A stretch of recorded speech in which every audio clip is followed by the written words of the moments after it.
How you doing there? Welcome back to Babylon Talmud. Today we're studying Daf Zayin, Daf 7 of Masechta Sanhedrin. Where are we? Okay. Daf 7 of Masechta Sanhedrin. Okay. Okay, Daf 7 is like pretty interesting, I think. It's like kind of like a Gadata-y, although like when I think of a Gadata, I think of more like story kind of incidents and things. These are more like technical, very technical things. There's going to be some interesting stuff, I reckon. I think that for the next few days, I might do a really strange sort of division of dafs. In my mind, I'm thinking today I kind of want to do pretty much most of Ches Amud Aleph, I think. And then tomorrow I kind of want to, for Daf Ches, I actually kind of want to go all the way to Daf Tes Amud Beis. And then Daf Tes Amud Beis until like halfway through Yud Amud Aleph.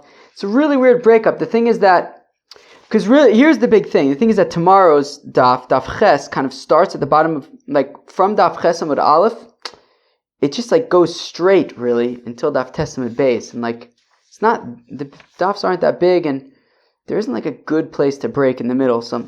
And this is, and the Agadata that we're going to do today kind of ends towards the bottom of Ches Amud Aleph. So I think I'm going to do that. A little bit of a weird breakup of the Dafs, but what can I tell you? Okay. At least that's what we'll see what happens, we'll see how far we get and stuff, but that's what I'm thinking. Alrighty. We're on Daf Zayin Amud Aleph. We're already in the wide lines, 4 lines into the wide lines. I don't know, Shimi, Vashti, Sheva, Zmiros, Hu, Simon. Mazel tov. Okay, so now we're going to see for the next, 20, 30 lines, we're going to see all these Zaudav Kamr v'Ozils. I don't know, there was a guy who would say all sorts of things. Did I not do this? Wait, 1 second. I need to turn on the my backup recording.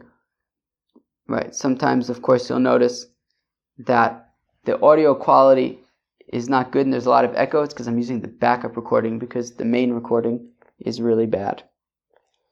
So the backup recording is now recording. There was a guy who would say, Tovei deshama v'odish. It is praiseworthy, I'd say, is a person who can hear somebody say bad things about him and keep quiet about it, v'odish, and kind of get used and like do that consistently, reinforce that behavior. He avoids 100 bad things by having this characteristic of being able to hear something negative be said about him and just not make a big deal out of it. And Shmuel Rav Yehuda, the passage says, Poter Mayim Reishis Modun, that if there is a, I think, what does Rashi say? Hamaskil Foseach Biktada, who tchilas me'adine, that basically somebody who gets involved in a fight, in an argument, it's the beginning of 100 bad things that are going to happen. If you can just kind of somehow let it go, you'll just avoid making a whole big thing out of it. Reish, right? So madon is reish me'adine, sort of, I guess, the beginning of 100 negative things. And this is what we're going to see a whole bunch of these, right? And then Rav Yehuda says to Shmuel says to Rav Yehuda, here's a pasuk. Okay, so now, is a person who would say, that a thief steals 2-3 times and he's not killed. Either he gets away with it 2 or 3 times, but don't think, don't observe this and say, oh wow, he's getting away with it. I see we can get, no. Eventually he's going to get caught and he's going to get in big trouble. Shmuel Rav Yehuda, Kruksiv, Koi Omer Hashem, so says God, Al Shlosha Pishay Yisrael, on 3 sins, iniquities of Israel, V'al Arba Lo Ashivenu. But on the 4th, forget about it. There was a guy who would say, Sheberi Lishlamna, that for somebody who's whole, for somebody who's a good guy, so there are 7 pits dug for him to fall in, but he doesn't fall in them. Where he doesn't get, basically fail in them. Which is not the case for a shmendrik. a shmendrik already fails on the first pit that's set up for him. That a tzaddik will fall 7 times but always get up. But shmendriks will fail in evil. How would that come? There was a guy who would say, if there's a guy who left Bezdin and they had taken away the shirt off of his back, oy vavoy. But nonetheless, he should sing a niggin as he goes. He should be the happiest guy in the world, because ultimately he no longer, if they took away his shirt, it was for good reason, because that shirt didn't belong to him. It was theft. So he should be the happiest guy in the world, that he is no longer the proud owner of theft. That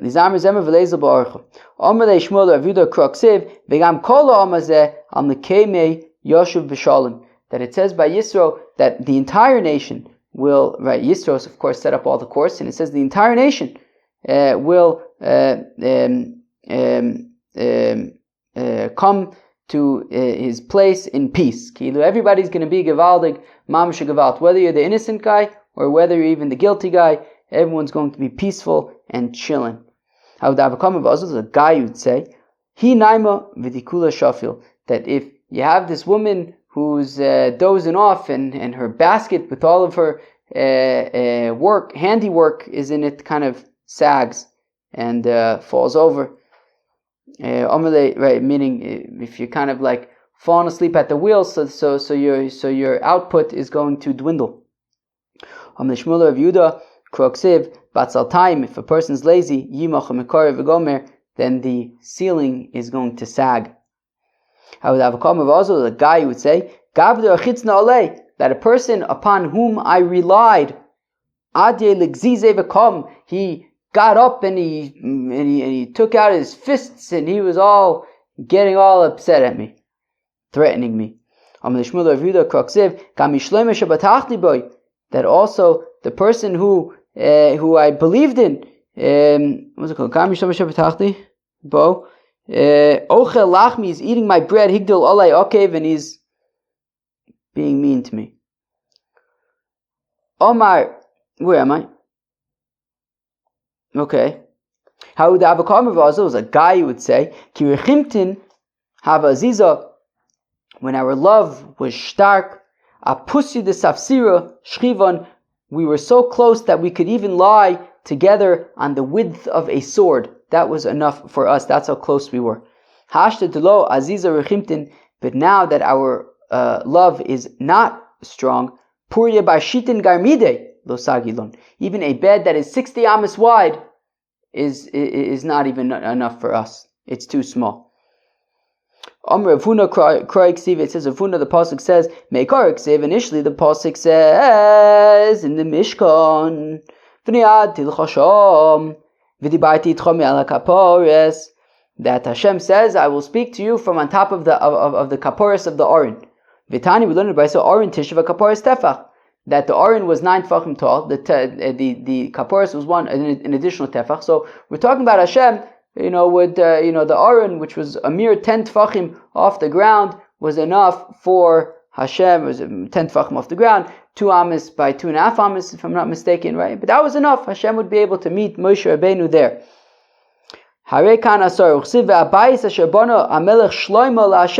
But at the same time, it says that the house that Shlomo HaMelech built for God, Shishim Amma Orko, was 60 amas long, Vesim Rochbo, 20 amas wide, Veshloshim Amma Kumoso, 30 amas tall, right? So much bigger than the Aron, right? 60 amas long, 20 amas wide, 30 amas tall. And yet, ultimately it says, Koy Omer Hashem, so says God, Hashemayim Kisi, that the heavens is my throne, Ve'aretz Hadam Ragloi, and the land is my footstool. What house can you build for me? Right? I think it's I think it's a continuation. There was a whole Beis Hamikdash, a big place that was even that was too small. Kilu, when things were good, so Hashem could meet Moshe Rabbeinu even at the Aron, right, which is relatively tiny to the Beis Hamikdash. But when things were schlecht, so then even the huge Beis HaMikdash was too small for God. My mashma dehai lo saguru lishna dechnushehu. Azoi. How do we know that lo saguru means to gather up, right? Because we had said yesterday that a Talmud who's in front of his Rebbe, and he sees that his Rebbe's making a mistake, he has to say epis, he has to speak up. He can't gather his thoughts and keep them to himself. How do we know? It says lo saguru mipnei ish. How do we know lo saguru is to gather up, to collect? So Omer of Nachman says of Nachman on Mikra that the pasuk says v'yayin lo sishte v'lo segor, that in the Toichacha it says that you will not drink your wine nor will you gather it. Ravacha bar Yaakov Amar mehocha tochen bakayitz lachma ogra b'kotzer ma'ichala, and it prepares its bread in the summer and gathers its food during the harvest. Ravacha bar Rav Ika Amar mehocha oger bakayitz ben maskil, that a smart fellow will collect, I guess, his grain and stuff during the summer. Emes mamun yira simin. Mazel tov. Omer Shmuel bar Nachmani Omer Byonasin. Kodayin shedon din emes la'amito. Any judge who judges a judgment truthfully, Masher Shechina b'Yisrael. So on his account, on account of him, the divine presence rests upon Israel. Shneimar, the Apostle says, Elohim nitzav badas el b'kerev Elohim yishpot. Basically, there's a lot of Elokims and Kales, and some of them probably means judges, some of them means God. Basically, I think the point is that God is there with the judges, and if they judge the judgment properly, so then God rests His divine presence on Israel. And any judge who does not judge a truthful judgment, it causes the divine presence to leave Israel. Shenemar, as the Apostle says, Mishor anovim be'enkas evyonim, from the embezzlement of the poor, from the shouts of the destitute. Ato akum, now I will arise. Yomer Hashem v'gomer kilu, when the poor and the destitute are being taken advantage of. So then God rises, God goes away from Israel. V'omer of Shmuel bar Nachmani Omer Byonasin kodayin shenotel momin mize v'notel loze shelo kedin. Says of Shmuel bar Nachmani Omer Byonasin that any judge that takes money from this guy and gives it to that guy shelo kedin improperly, HaKadosh Baruch Hu noto mimenu nafshoy. So then God takes from him his soul. Wow. Shenemar, as the Apostle says, Al tigzol dal kidalhu, do not steal from a destitute person because he's destitute. And don't do something bad to a poor person in the gate. Ki Hashem yariv rivam, because God is going to fight their good fight for them. V'koveh is koveim nafesh, and He's going to be koveh their koveim nafesh. He's going to punish the people that wronged them. A dayan should always see himself.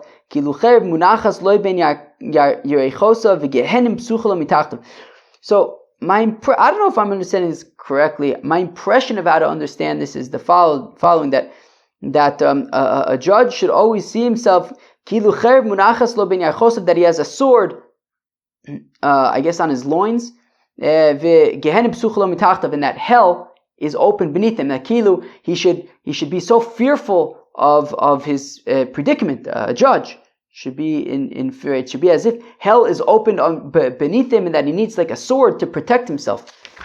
Shneimar, as Baz says, that the bed of Shlomo Shishim Giborim Saviv Lo had 60 mighty people, mighty warriors around it. I think that's be'etzim a reference to Bezdin.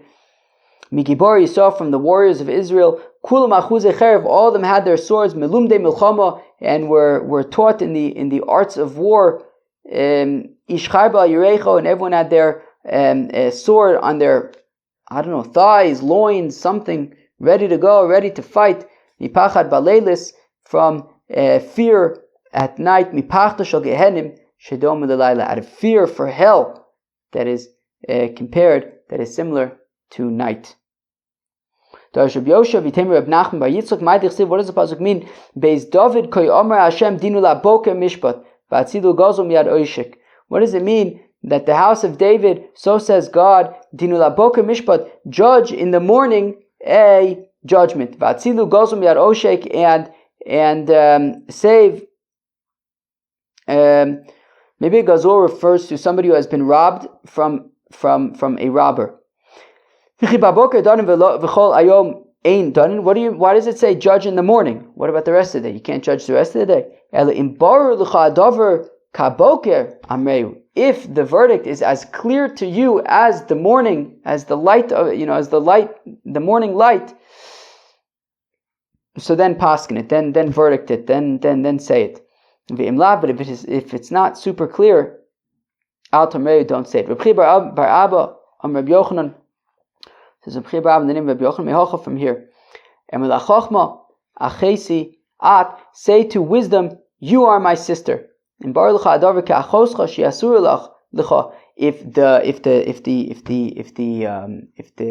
the thing is as clear to you as the fact that your sister is forbidden to you, say it. If it's not that clear, don't say it. Oof. Wow. Azoy. Gewaldig. Rabbi Shimon Levi. Asar sheyeshvin badin. 10 people who are sitting in judgment. Koler tolui bitzaver kulon. There is a chain that is hanging on all of their necks.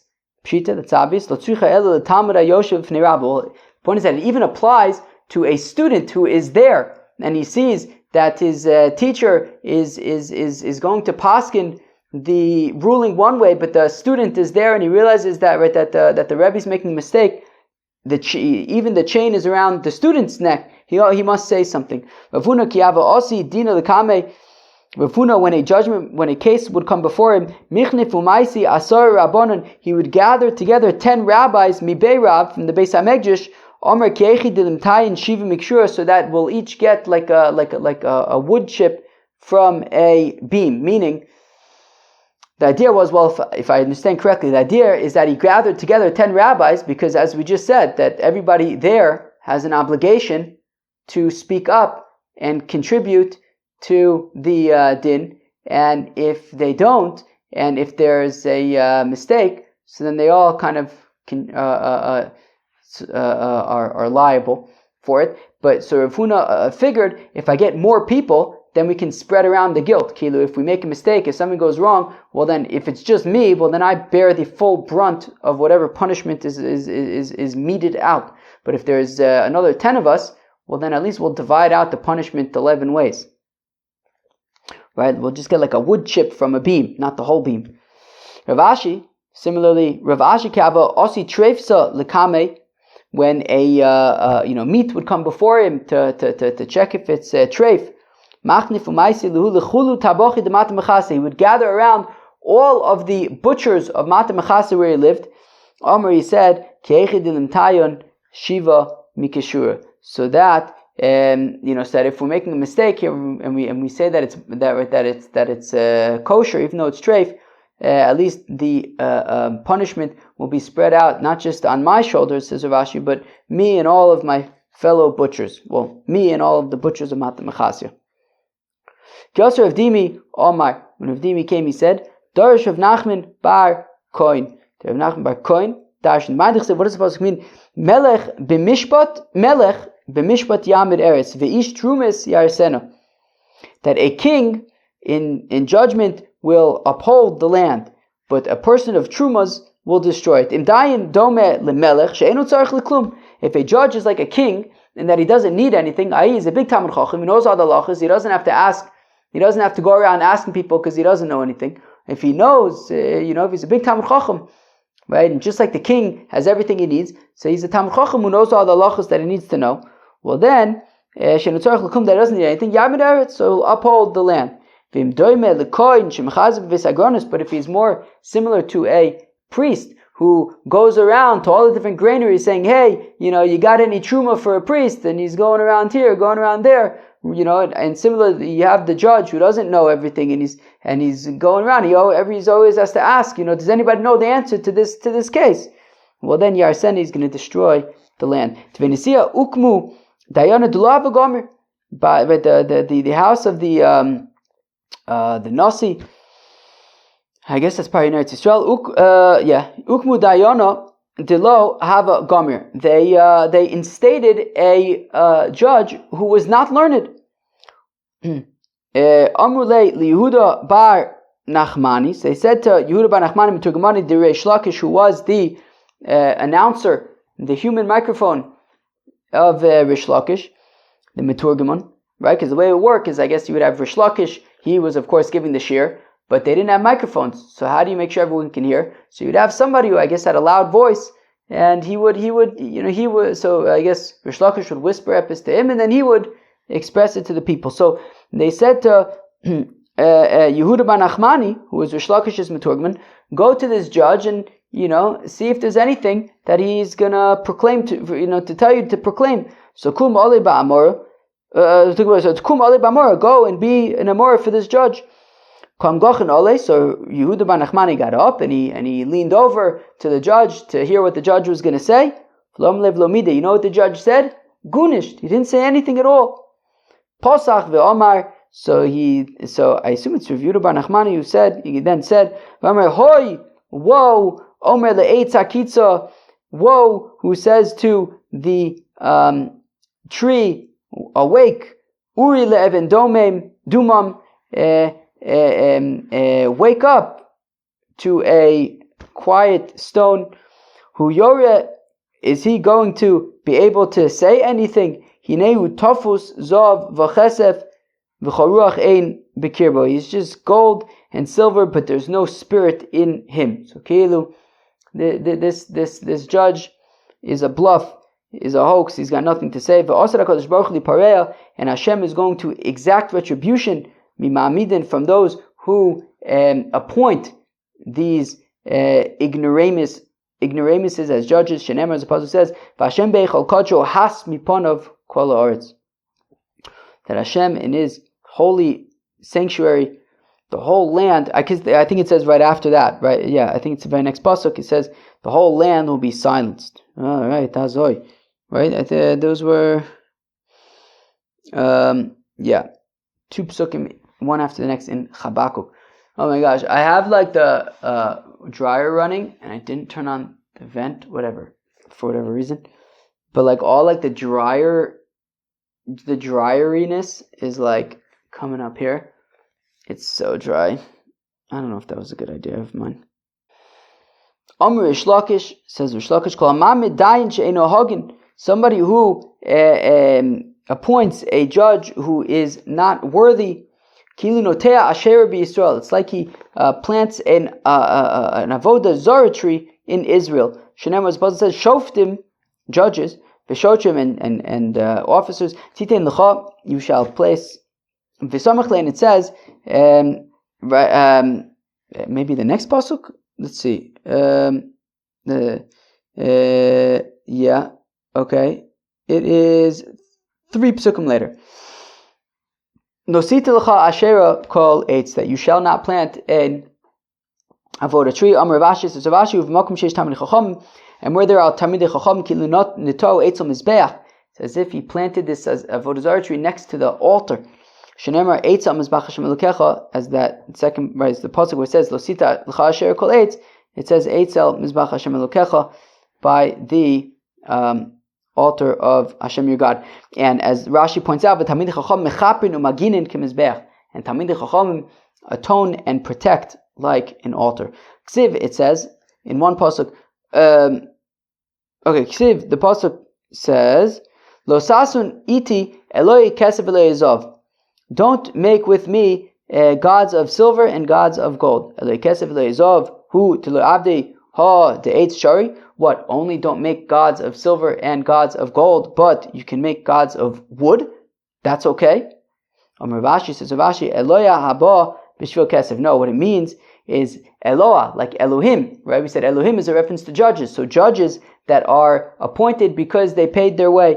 Ve'eloah haba b'shvil zov, because they, I think it means that they best, dayin shemidu aidei shenosan mamon lamelech al kach. I just read Rashi. Kilu. That you shouldn't have any judges that only were appointed because they gave gold and silver, right? Eloah shel kesef, right? Abba b'shvil kesef. In Elohim, a judge, that comes because of silver and gold, because they paid their way into the position. Rav Kava Osi Levedina. Rav, when he would come to Bezdin to judge, Amar Hachi, he said the following: Biros nafshe liktala nafik, that of his own accord, he's speaking of himself, that of his own accord, he's sending himself to potential death, as we said, right? We said at the end of Zayin Amud Aleph, right? We said, what did we say? Yeah, there it is. God takes his soul from him, right? And we said also, I feel like my noise cancelling headphones aren't working. 1 second. Yeah, okay. I think that's better. Now everything sounds a little weird. Okay, that's better. Okay, I think they both kind of kicked in now. All right, that should be much better. Right, we also said how he should view like hell is open beneath him. So Kilu, Rav is saying, look, of my own accord, look what I'm doing. I'm putting myself into potential death. I'm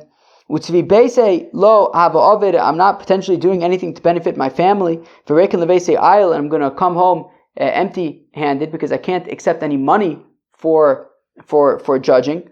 Apparently, maybe you can accept money for for the time that you could have been doing other things or something. But anyways, look, I'm not making any money off of this.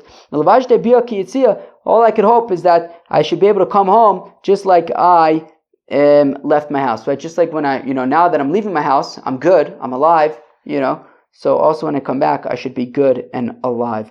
When Rav would see that a crowd of scholars was behind him, right? Because he's the Gadol Ador, right? So he can say, "Wow, look at me! Everybody wants to follow me, huh?" So Omar, no, he would say, "Im yad l'shamayim sio." If a person gets too haughty, right, that he, all the way up to the sky, kigalalo lo netzach yoved. Well, you're just gonna be destroyed like dung or something like that. Okay. What is it? Kigalalo lo netzach yoved. All right. Fine, where are we?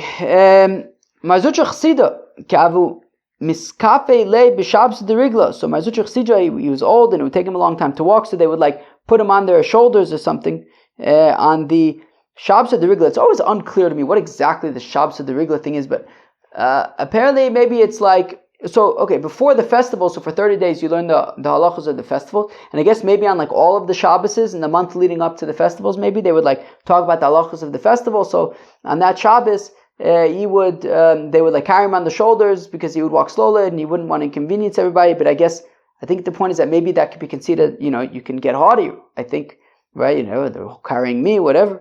Amarachi said the following: that wealth is not forever, nor is a crown for all generations. Darash bar kapare darshan minah milsa damar. From where is the following thing of the rabbis? Have mesunim badin. They should be patient and deliberate and thorough in, patient in judgment. Dichsiv lo saleh b'mailos v'samuch leve'ela mishpatim. Lo saleh b'mailos seems to be referring to don't move too quickly. Ve'ela mishpatim, and it says these are the judgments. So you just don't move too quickly in judgment. Amar Eliezer, kodesh. How do you know that a judge should not walk on the heads of the holy nation? Meaning that when they would be giving a shir in the Beis HaMedrash or something, so all the students would be sitting on the ground, so the dayan shouldn't walk among them because it'll look like they're stepping on their heads or something. Shneimar, as the Apostle says,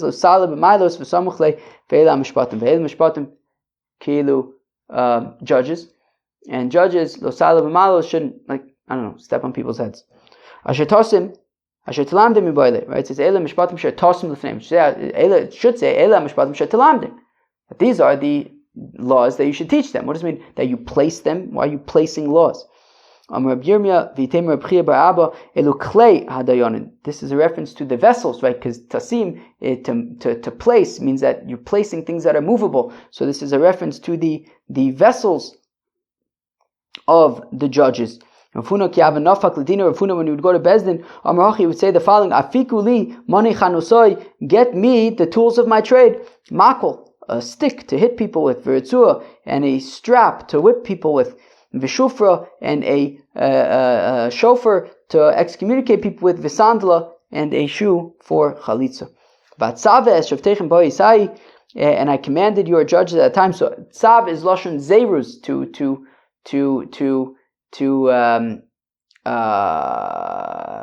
I don't know, to get the people excitable. I don't think that's the right word, but to encourage. I don't know. Where am I? Rabbi Yochanan keneged mako ritzua tehizoris.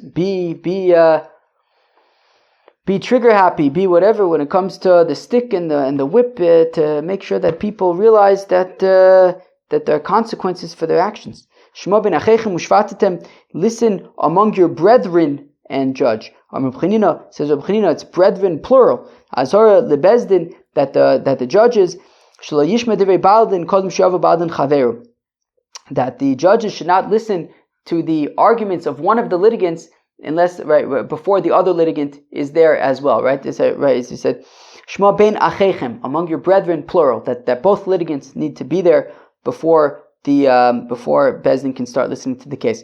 And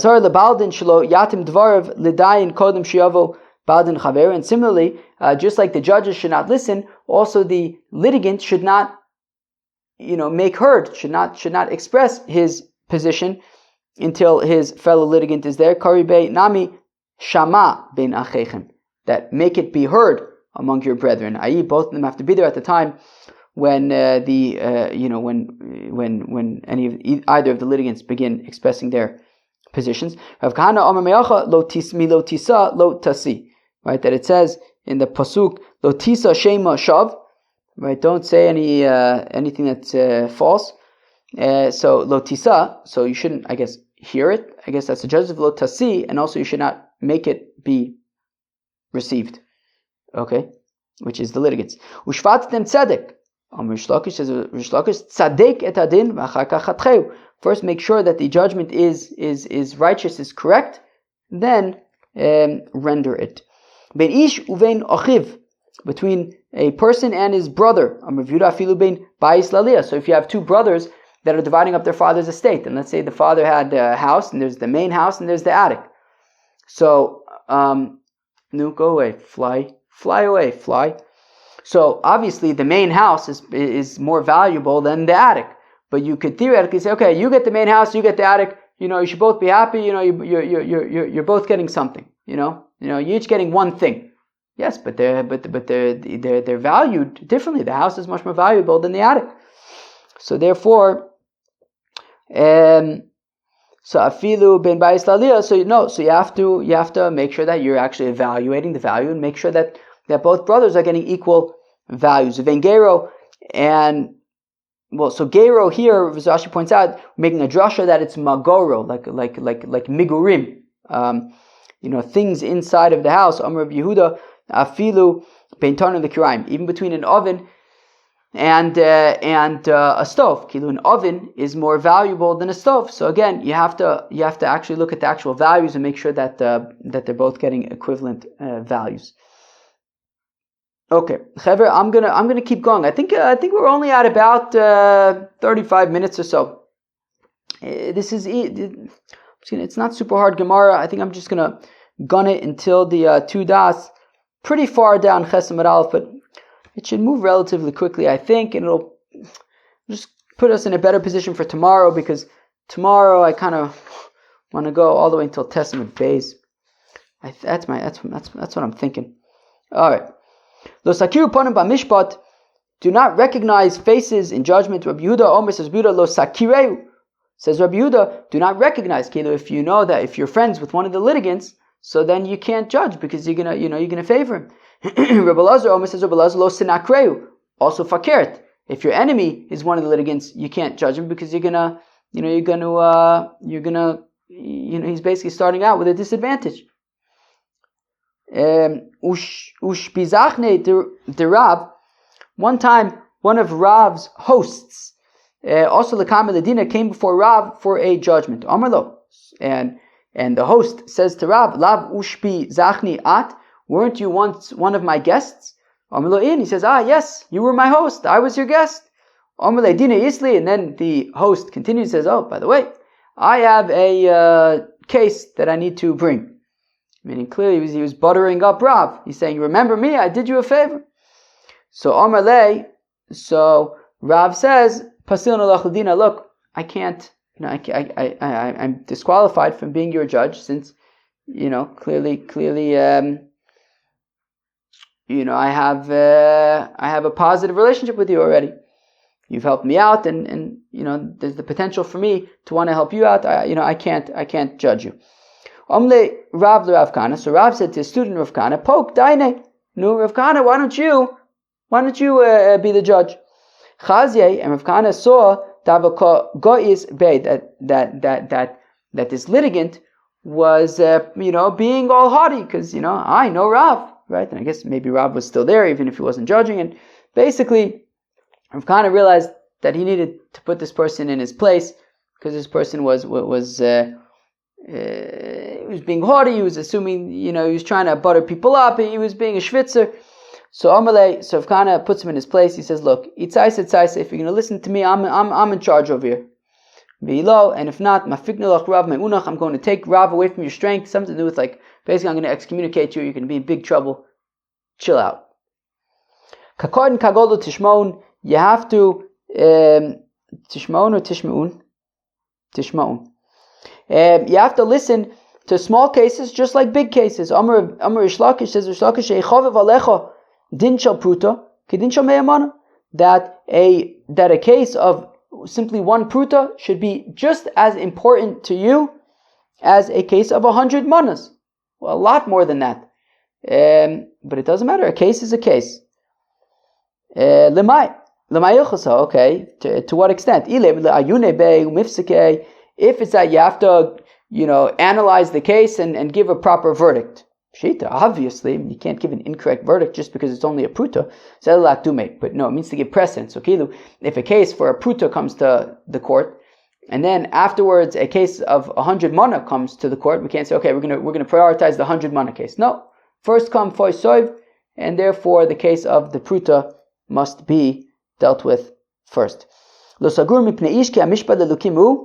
Do not fear anybody because ultimately the judgment is to God. Says HaKadosh Baruch Hu says it's not enough that the Shmendriks take money from this guy and give it to that guy, right? They take money from Reuven and give it to Shimon improperly. But by doing so, now it becomes my problem because I have to now get Reuven his money back. So basically, if a judge judges incorrectly, he's being Toreach Hashem to now say, okay, well, they incorrectly took money away from Reuven and gave it to Shimon. I have to make sure that Reuven gets the money back now. That Moshe Rabbeinu says, in any matter that will be too difficult for you, he says to the judges, bring to me. On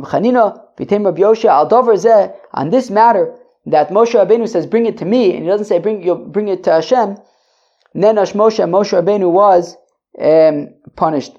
Right, Moshe, I just said Rashi that Moshe should have said, bring it before the divine presence, but he said, bring it to me.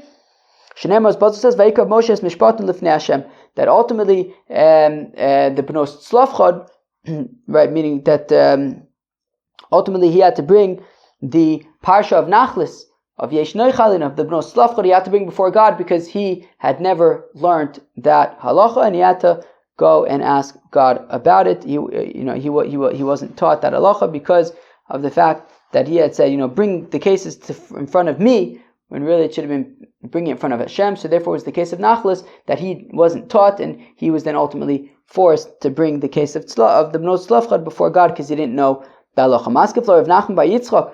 But Nachman by Yitzchak asked, one second, Miksev Ashmiachem, Ushmaitiv Ksev. One second, Moshe Rabbeinu didn't do anything wrong. He didn't say, brief, if it's too hard from you, bring it to me and I'll tell you what to do. He says, bring it to me and I'll hear your case. Ksiv, it says, Gamina. If I know the halacha, okay, I know the halacha, I'll tell you what it is. Below, and if I don't, I'll go and I'll ask Hashem. What did he do wrong? There's nothing wrong with that. Like in Tanya, rather, the deal with Bnos Tzlafchad is like we learn in Brisa, Ru'uya Parshas Nachlis Shetikos of Moshe Rabbeinu. Look, really, Be'etzem, the Parsha of Bnos Tzlafchad, of Nachlos, should have been written, credited to Moshe Rabbeinu. But the Bnos Slavcha merited, and they got a special zchus that a parsha in the Torah was recorded in their name. That's a big zchus. Parsha in the Torah. Who else do we know from that generation? Right? Bnos Slavcha have mamash a parsha in the Torah attributed to them because they merited. And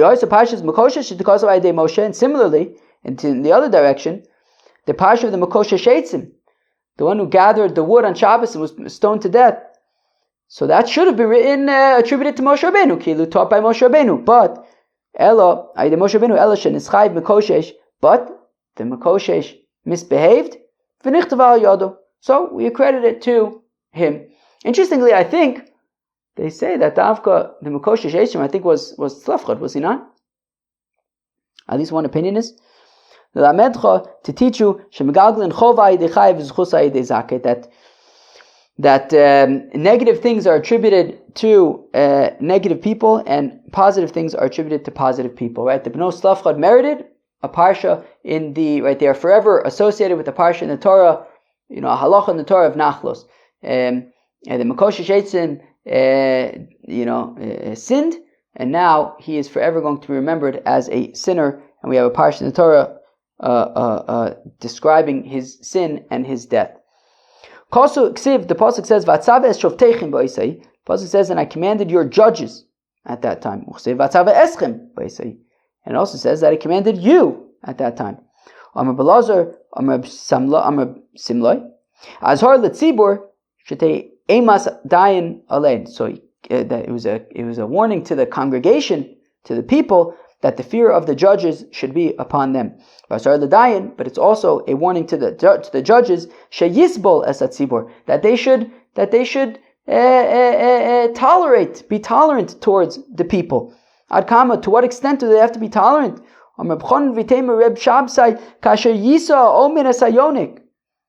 Like a nurse carries a little baby. That is how sensitive and caring the judges must be for the people.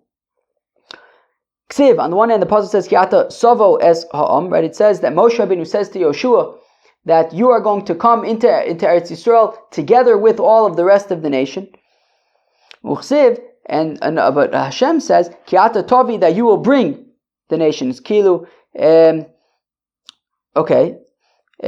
meaning, according to Moshe Rabbeinu was saying that Yoshua was going to, let's go back there for a second. Amr Rabbi Yochanan says, Rabbi Yochanan, Amr la Moshe li Yoshua. So Moshe says to Yoshua, Ata v'azkenim shebado imcha. That Yoshua, you're going to bring the Yidden into Eretz Yisrael, you and all of the elders of the generation, right? Ata tavu esam, you're going to come together with the nation. Amla Kadosh Baruch Hu, Hashem says, no, that's not how it's going to be. There's not going to be a rule by consensus. Tol makel v'hachal kol kadam, take a stick and hit them on their heads. Instead, daber echad the door, ve'ein shnei dabarin the door. There's one ruler for the generation, not two, right? Not multiple, not two. There's one clear leader, and that is Yoshua. Yoshua is going to be bringing the people, leading them into the promised land. Tana zimun b'shlosha. And in the Bryce that zimun, appointing, inviting, is with three. My zimun, inviting. What's the zimun that needs to be with three? Ilim a birka zimun. Talking about birka zimun. I assume that's talking about at the end of a suda, right? Does it say anything? No. If you say, I assume it's talking about kilu at the end of a suda, birka zimun. So birka zimun ve'atanya zimun uvirka zimun b'shlosha. We have a Bryce that says that zimun and birka zimun is with three, implying that zimun and birka zimun are two separate things. Mechitema parusha kamafarish, my zimun, birka zimun. And if you're going to say, well, the Bryce is just explaining, so zimun ubirka zimun kilu, what is zimun? It is birka zimun, and that is with three. But Vatani, we have a different Bryce, zimun b'shlosha, birka zimun b'shlosha. Zimun is with three, birka zimun is with three. So clearly, zimun and birka zimun are different things. So what is zimun? My zimun, what is it? Azmuni ladin, inviting somebody to come to Bezdin, right? Saying, hey, you got to come to Bezdin, guy. Like that which Rava says, if you have three judges, the Yazve, that they're sitting, Vazul Shlichat Bedino, and a messenger of the court goes to say to somebody, you got to come to Bezdin. V'omer, he says, Mipum Dechad, but he only mentions from one of the judges. Lo Amar Klum. It doesn't work. Ad Amar Mishmei Dechulu. He has to say that in the name of all three judges. So Zimun B'Shlosha, that inviting to Bezdin is with three. That you have to say in the name of all three judges that the person needs to come to Bezdin. V'ani Mile Below Yom Dedina. That's only if it's not a Monday or Thursday. If it's not the day of court. But if it's on the day of court, Leislan Ba, then I guess even if you only say from one of the judges, I guess that's enough, because if it's the day of the court, he's got to go.